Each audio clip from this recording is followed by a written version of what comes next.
7, presenting Unit 7, Appreciating Literary Arts. Topic 2, Appreciating Poetry. Okay. What is poetry? Poetry ay isang way ng pagsulat para ipakita ang feelings, thoughts o ideas gamit ang magagandang words. Pwede itong maikli o mahaba at minsan ay may rhyme. Nagsusulat ang mga tao para ipakita ang love, lungkot, saya o kahit anong nararamdaman nila. Ang poetry ay tumutulong para mas maintindihan natin ang isa't isa at makita ang mundo sa ibang paraan. Next. So, Paul Smith Alexander, speaking at the Yale Political Union in 2013, echoed Shelley's idea that poets are the acknowledged legislator of the world. She described poetry as an invention that endures despite history and violence, offering us tenderness, grace, and a way to reconnect with the world, not by accepting its flaws, but by returning to it with love and imagination. Like other poets, she sees poetry as a means to express the deeply felt and the essentially unsayable. Meaning, ang poetry ay isang special na paraan ng paggamit ng words para ipakita kung ano ang nararamdaman natin. Sabi ng isang poet, sabi ni Mina Alexander, ang poetry ay tumutulong sa atin na manatiling mabait at may pag-asa. Kahit minsan parang hindi maganda ang mundo. Hindi nito naaayos lahat ng problema, pero tinutulungan tayong makita ang mundo gamit ang love. Ang poetry ay tumutulong sa atin na ma-express ang malalim na feelings sa magandang paraan. So, poetry is the record of the best and happiest moments of happiest and best minds by Percy Bysshe Shelley. So, sinasabi naman ni Percy dito na ang poetry ay parang diary ng pinakamasayang at pinakamagandang thoughts ng matatalino at mababait na tao. Sabi niya, kapag may nararamdaman daw silang sobrang saya o inspirasyon o pagmamahal, nagsusulat daw sila ng tula para ma-save o maalala ang mga special na moments na yun. Next po.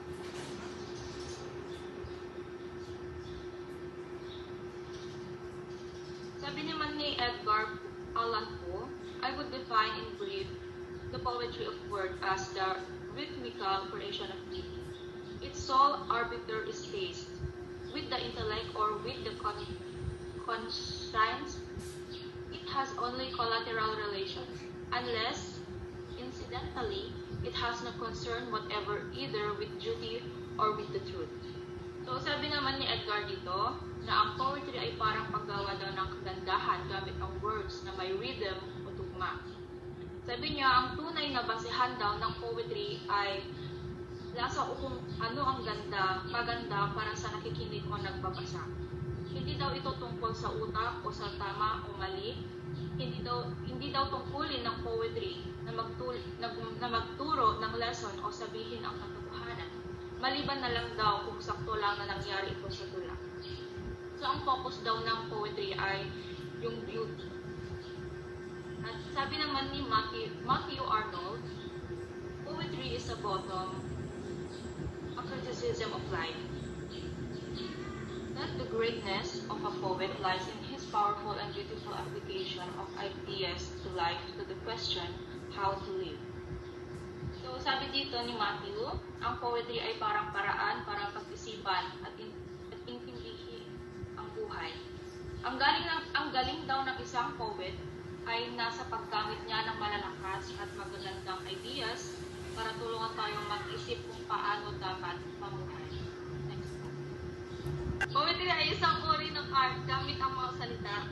Ang word na poetry, sabi dito na ay galing sa Greek na word, ibig sabihin na ay making o paggawa. Kapag tinawag mong poet daw ang isang tao, sinasabi mo rin na siya ay isang maker. May connection din ito sa Sanskrit word na synuti or sinuti, na ang ibig sabihin ay nagre-record o nagtatabi yung he gathers or he heads up. Sa Noong unang panahon, lumitaw ang poetry sa mga kanta at sayaw. Kahit na ang poetry ay tungkol sa feelings, may bahagi daw rin ito na may sense at logic. So, doon sa second. Trying to define poetry is probably a useless enterprise. The literature on it is vast. Most poets have written about it. So, sabi nila na ang pag-define ng poetry ay parang may hirap o halos imposible daw. Sobrang daming books at writings tungkol dito. Halos lahat ng poets ay nagsulat na rin kung ano sa tingin nila ang poetry. Tapos dito is, in essence, poetry is the creation of beautiful meaning through words which both create and express who or what we are. So sa pinakasimple, ang poetry ay paggawa ng magagandang kahulugan gamit ang words. Sa pamamagitan nito, na ipapakita at nalalaman natin kung sino at ano talaga tayo. Next po.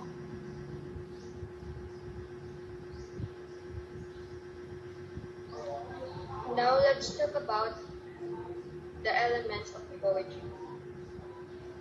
Theme is this is the particular idea, subject, or issue that is discussed or described in the poem. It's what the poem is really about. An example is Annabel Lee by Edgar Allan Poe. I was a child and she was a child. In this kingdom by the sea, but to love with a love that is more than love. I and my Annabel Lee, with a love that the winged seraph of heaven coveted her and me.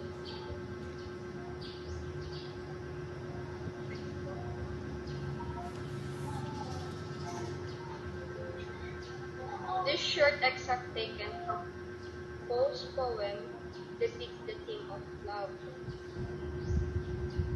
Specifically, a deep and powerful love. Next is persona or speaker. A persona is a character taken on by the poet. They speak in first-person poem. Persona is a dramatic character distinguished from the poet, who is the speaker of the poem. The voice talking in the poem is like a character that the poet uses to tell the story or share feelings. This voice isn't always the poet themselves. Think of it like an actor in a play. The poet is acting as someone else. Next is tone. Refers to the atmosphere, feeling, attitude, stands for the way the poet looks at his subject or the world. It is generally conveyed through the choices of words of the viewpoint of a writer on a particular subject. The tone can be formal, informal, serious, comic, sarcastic, sad, or cheerful, or it may be any other scene attitude. The tone, so basically the tone is the feeling or mood of the poem. It shows the poet's attitude. You can feel the tone through the poet's word choices. Next. Example is Robert Frost in the last stanza of his poem The Road Not Taken gives us an insight into the effect of the tone. I shall be telling this with a sigh. Some were ages and ages hence. Two roads diverged in a wood, and I took the one less traveled by, and that has made all the difference. The speaker tone is a little sad, as if they are unsure of or regretful about the choice they made. Next.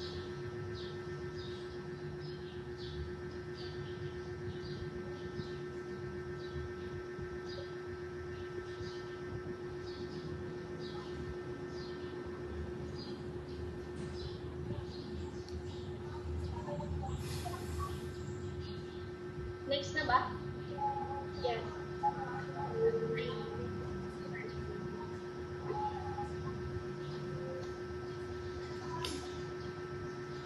Frost tells us about his passion with a sigh.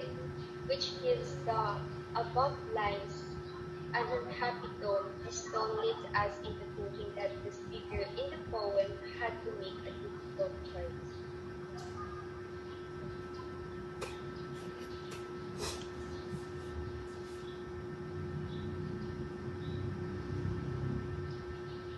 Imagery is the term for figures of speech or words that create strong mental pictures and sensations. Imagery includes figurative and metaphorical language to improve the reader's experience through their senses.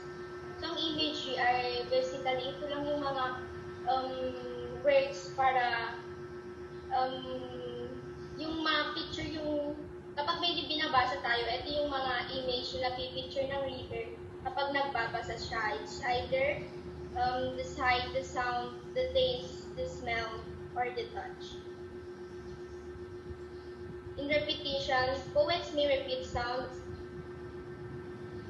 words, phrases, or line for effects.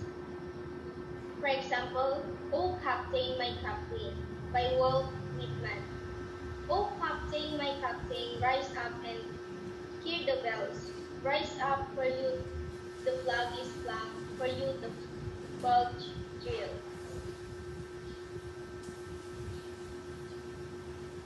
The poet uses refrain throughout this poem to emphasize the mournful theme. See the repetition of the word "captain," "rise up," and "for you" in just these two lines. This theme continues throughout. And in alliteration, the repetition of initial consonant sound.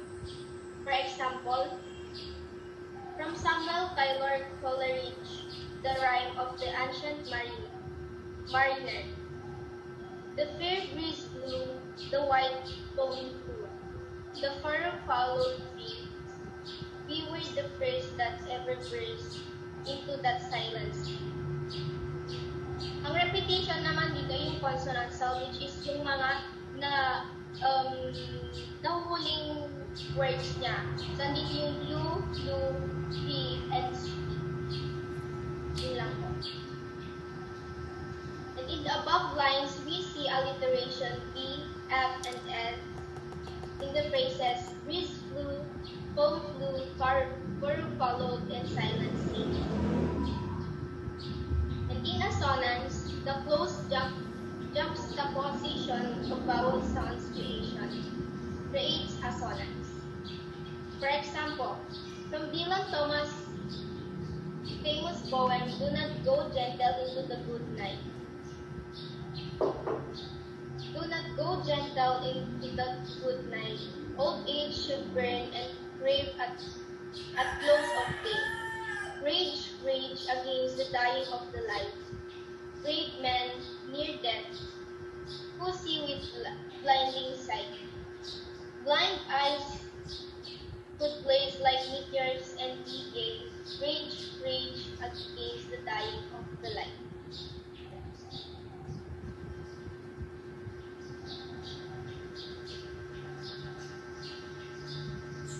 So, ito na mga sonants ay repetition of the vowel sounds. For example, yung Night. Yung night and light, yung sight, and tapos yung light, saka yung day, tapos yung day. The poet deliberately uses the sonants in the above lines to slow down the pace of the poem, and to create a somber mood as the subject of the poem is death. And in consonants, the repetition of consonants. This poem by Vic Dickinson, entitled as Imperceptibly as Grief, makes use of consonants. A quietness is filled as twilight long fall, or nature is spending it with herself secretary afternoon. Here, Emily Dickinson has relied on the consonant N to the intended effects. For you, the flag is flung. For you, the bulge drill.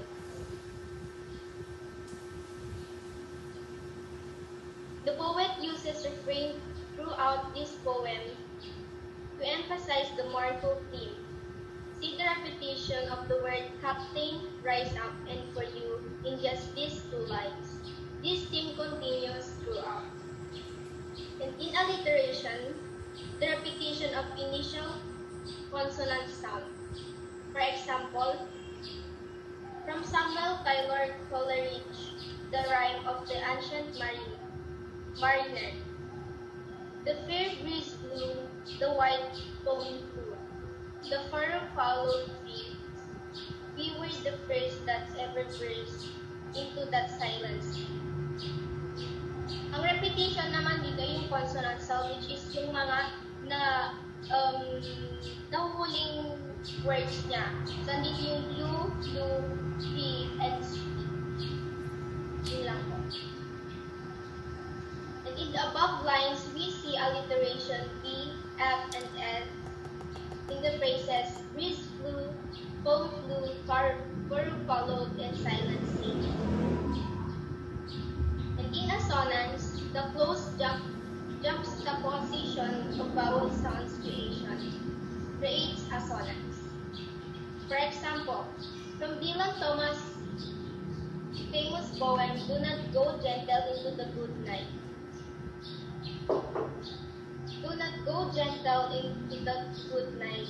Old age should burn and crave at close of day. Rage, rage against the dying of the light. Great men near death, who see with blinding sight. Blind eyes could blaze like meteors and decay. Rage, rage against the dying of the light.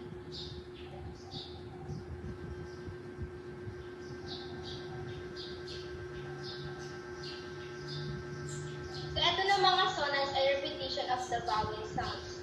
For example, yung Night. Yung night and light, yung sight, and tapos yung light, saka yung day, tapos yung day. The poet deliberately uses the sonants in the above lines to slow down the pace of the poems, and to create a somber mood as the subject of the poem is set. And in consonants, the repetition of consonants. This poem by Vic Dickinson, entitled as Imperceptibly as Grief, makes use of consonants. A quietness is filled as twilight long falls, or nature is spending with herself secret afternoon. Here, Emily Dickinson has relied on the consonant N to the intended effects. Okay. So, onomatopoeia refers to words whose sound is suggestive of its meaning. An example of onomatopoeia in poetry is Alan Poe's The Bells, how they clang and clash and roll. So, onomatopoeia are words na ang tunog ay parang actual sound na nangyayari sa paligid natin.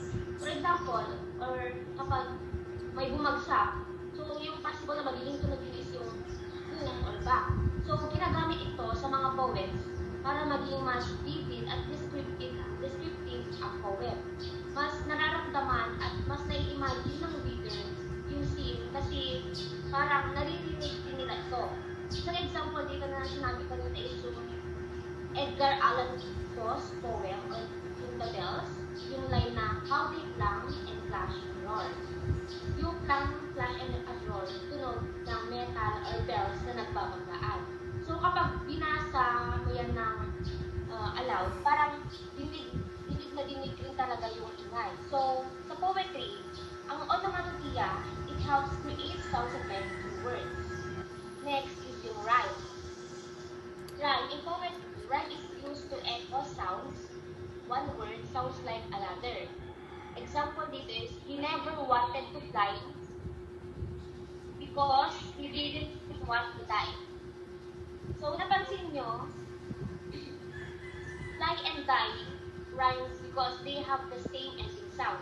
Usually, rhymes are found at the end of the lines. Tinatawag yan na end rhyme.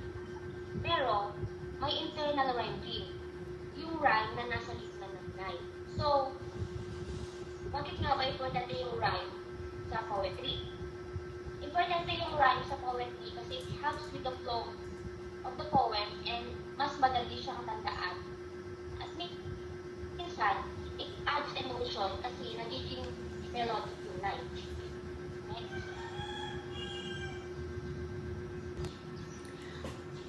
Let's proceed naman po sa poetic language. Poetic language is the use of any of the literary or poetic language techniques that are used by poets to convey their message. Ang poetic language din po nagsasuggest siya ng deeper meaning beyond words po. And next, Merly.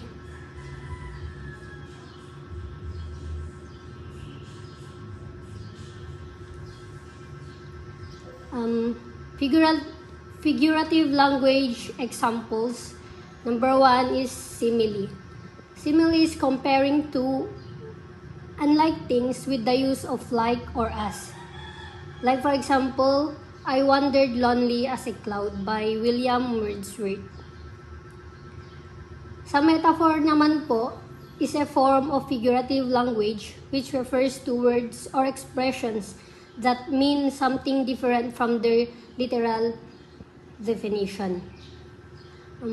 Magbigay na lang po ako ng mas simple na example po. Merly's voice is a music to my ears. So, ine-emphasize niya po doon na yung music is may pagkakaparehas po ng voice ni Merly, which is pwede siyang soft or pwede po siyang harmonious, ganun po siya. And in conclusion, sa simile at saka metaphor po, sa simile gumagamit tayo ng like or as, pero sa metaphor po is direct comparison po yung ginagawa natin. That's why hindi po tayo gumagamit ng as or like, basta we're just merely comparing po. Next na po.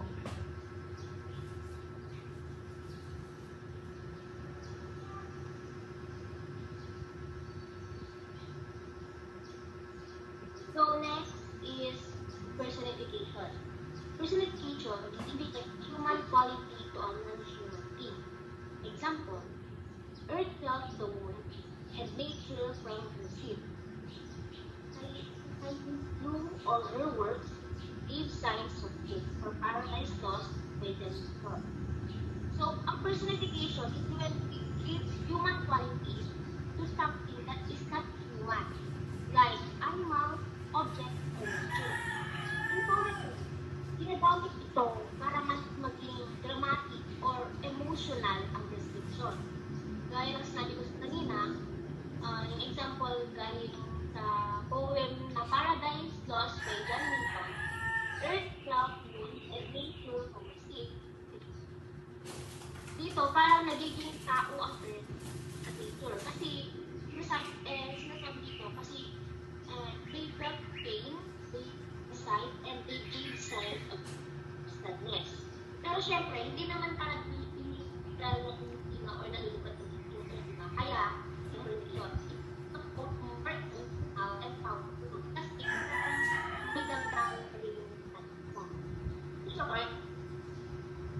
Personification helps poets show feelings or give life to.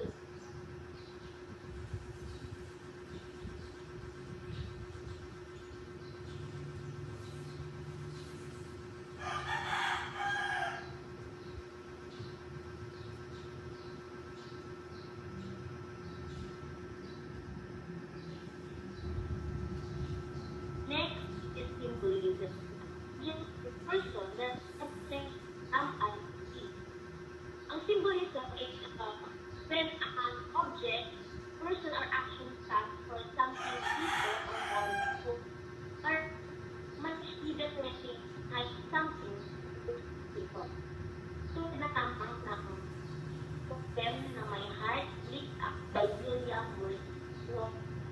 Nasabi dito na my heart beats up when I behold a rainbow in the sky. So, dito, ang rainbow is not just a rainbow. It symbolizes joy, hope, or even innocence from childhood. So, every time the poet sees the rainbow, it reminds him of the beauty of life ever since he was a child. So, magbibigay ako ng another example. Example is, a rose in poetry usually symbolizes love, di ba? And also, a storm might symbolize trouble or conflict. So in short, ang symbolism allows poets to express big ideas or emotions using simple images or objects.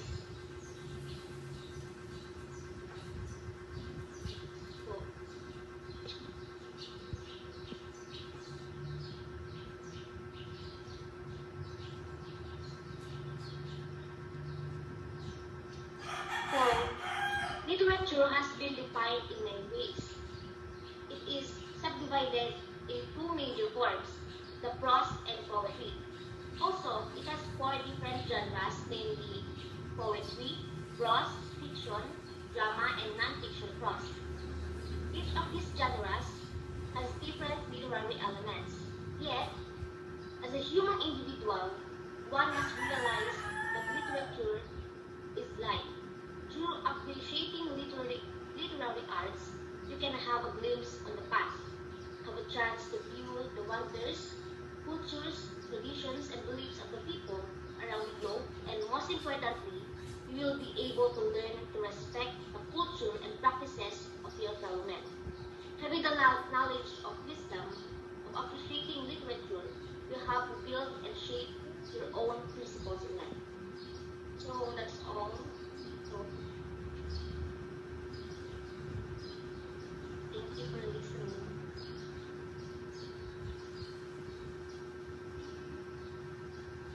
Okay na? Bye, guys.